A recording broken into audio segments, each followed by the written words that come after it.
cell referencing. You must have observed when we copy formula from one cell to another, the formula automatically changes as per the row and columns where it is copied.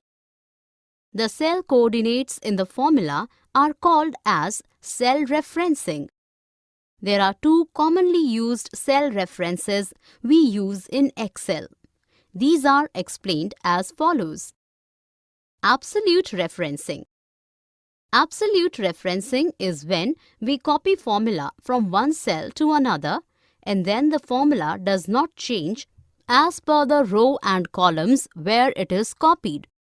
We place a $sign in front of the row or column where to make a column or row absolute. In simple words, this means that while copying this formula to another cell, the column name and the row number will remain fixed and they will not change. Relative referencing. Relative referencing is when we copy a formula from one cell to another. Then the formula changes as per the row and column where it is copied. This is the default mode of referencing in a spreadsheet. Mixed referencing. This is a combination of absolute and relative referencing.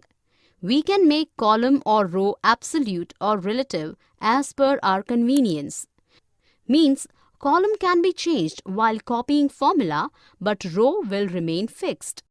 For more such videos on all subjects, practice questions and a lot more, download iPrep and learn unlimited.